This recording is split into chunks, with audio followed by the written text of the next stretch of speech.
J'aimerais ce matin parler d'une des expressions qui m'énerve le plus, qui est t'as pas besoin de.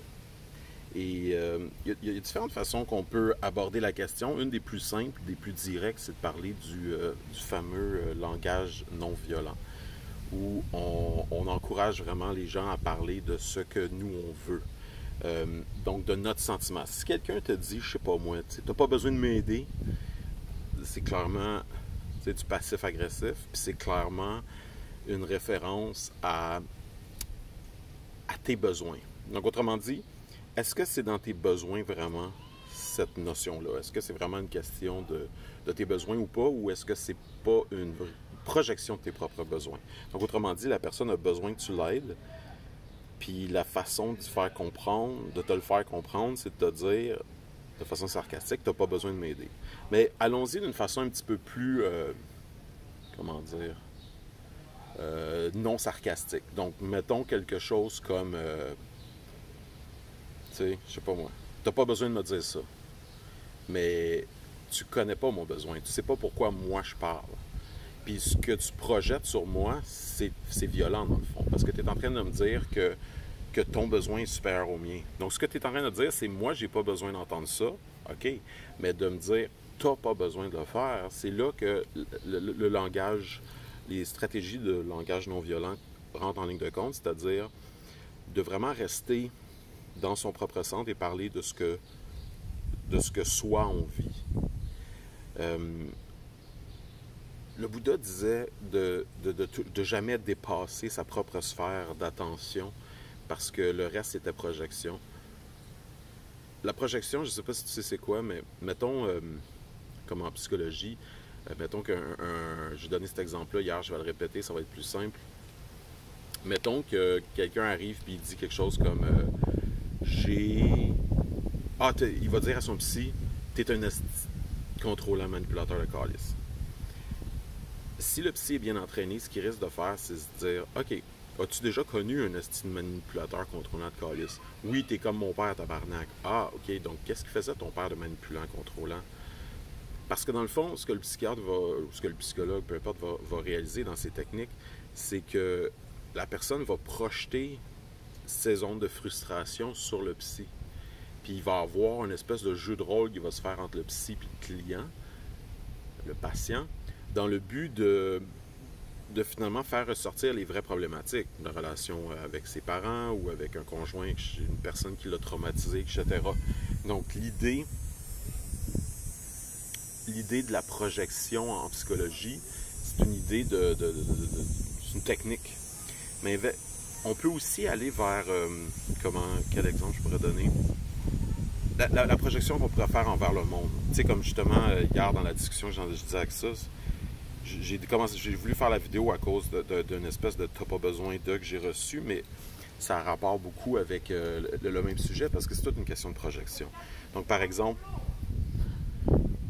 ce qu'il disait, c'était quelque chose comme d'après moi, la planète Terre a voulu créer le virus. Donc, cette idée-là de la planète étant comme un peu consciente et stratégique, c'est une projection anthropomorphique dans le sens où c'est une projection de la forme humaine sur la façon que la Terre peut être vivante. Moi, personnellement, je pense que la Terre est vivante, mais on n'est qu'une cellule dans son corps. Et donc, faire une projection anthropomorphique sur elle, ça serait un petit peu comme faire une projection, je sais pas moi, comme si tu sais, la cellule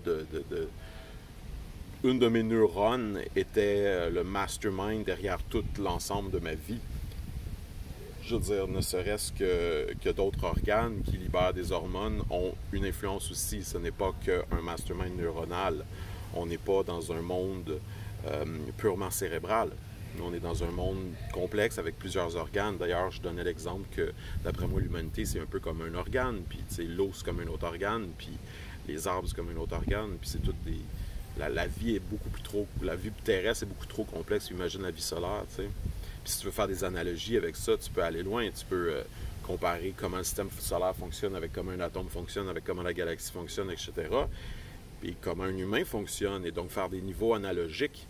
Mais faire une pure et simple projection, c'est comme par définition une erreur épistémologique. Tu n'arriveras pas à comprendre ce que tu dois d'abord et avant tout faire, c'est sentir et saisir ce qui est de l'autre. Sentir l'autre, essentiellement. Et en étant capable de sentir l'autre, ça ne devient plus de la projection, ça devient de l'observation. C'est ce qu'on appelle l'attention en méditation. Ça commence par la sensibilité. Tu sais, dans le dernier vidéo, je parlais du début de l'intelligence, mais l'intelligence ne peut exister que par une sensibilité ajustée, qui n'est pas une projection de ses propres fantasmes, de ses propres désirs, de ses propres idéations sur comment le monde est fait. Ça commence par une sensibilité envers le monde, puis là, tu peux commencer à étudier le monde. Un peu comme ça te prend un microscope, comme ça te prend un télescope, qui sont des extensions de nos sens. Ça doit commencer par une forme de sensibilité, sans quoi la théorie est fondée sur rien.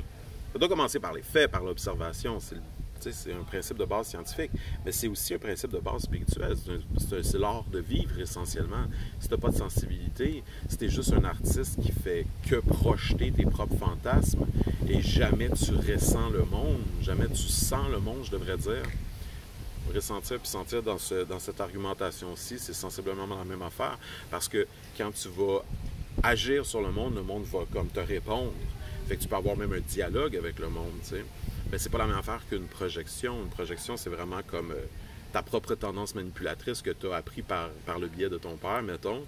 Ben, tu vas la projeter sur toutes les autres formes de vie, et donc tu vas voir l'univers comme ayant une conspiration, comme ayant un motif très abstrait contre toi qui veut te manipuler, quand en fait, la vie ne fait qu'être, tu sais. Mais il y a on peut dire qu'il y a des plans, je dis pas le contraire, mais les plans ne sont pas anthropomorphiques, ne sont pas comme une forme humaine. Fait que bref, pour revenir au départ, si tu dis quelque chose comme « t'as pas besoin de », tu es en train de me dire c'est quoi mes besoins, tu es en train de projeter tes non-besoins. Donc non seulement tu veux parler en mon nom, mais en plus, tu m'accuses d'une façon tellement détournée là-dedans que ça devient irritant intellectuellement. Donc, l'idéal, c'est juste de parler de soi. Si tu n'aimes pas quelque chose, tu le dis de ton point de vue à toi. Tu dis « je n'aime pas ça ». Puis c'est correct. Puis tu sais, ça se peut que la personne, comment dire, comprenne pas la première fois, mais il faut continuer dans ce langage non-violent-là pour qu'éventuellement les armes se déposent puis que le dialogue soit sincère.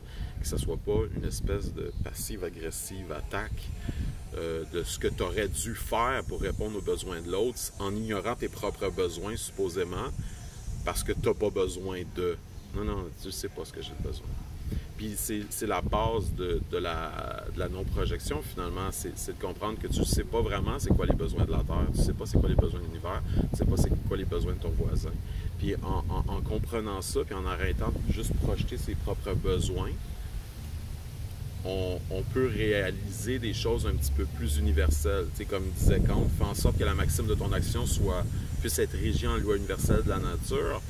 Quand on dit quelque chose comme ça, je vais le répéter parce que c'est peut-être, moi ça fait longtemps que je connais cette phrase-là, mais fais en sorte que la maxime de ton action, donc comment dire, la philosophie derrière ce que tu fais, puisse être régie en loi universelle de la nature, c'est-à-dire que c'est pas nécessairement, comment dire, si moi j'aime la crème glacée, c'est pas que tout le monde va manger de la crème glacée, mais c'est l'idée que je comprends que moi, que j'aime la crème glacée et que c'est un peu irrationnel et que c'est quelque chose de personnel, qui n'a pas nécessairement d'argument, puis qui est un peu, comment dire, arbitraire.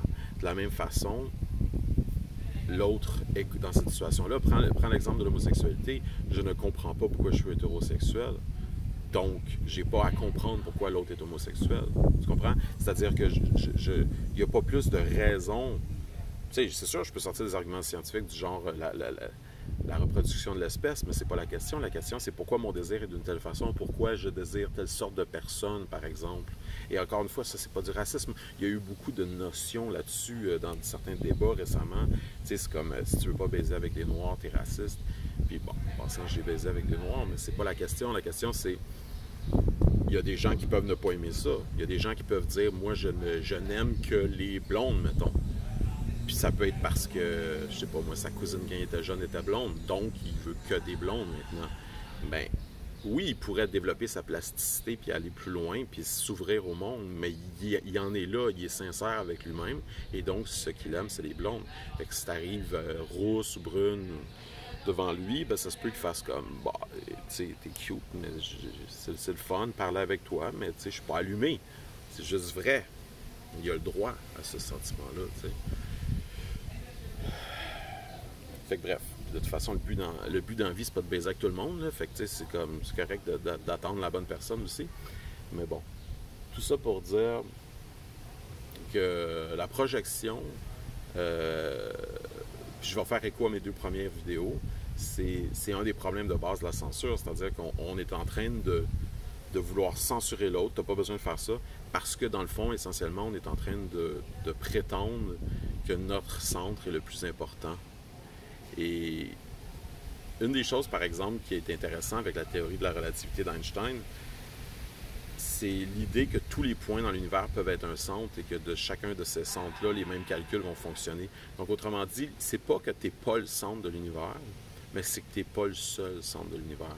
Donc, sois cohérent dans comment toi tu t'exprimes à partir de ton propre centre, mais n'assume pas que les autres ne sont qu'une rotation autour de toi. Ils sont pas, je dis rotation, mais comment on appelle ça, en orbite, peu importe. Ils ont leur propre centre et respectent-le. C'est un peu ça l'idée de la non-projection. On arrête là.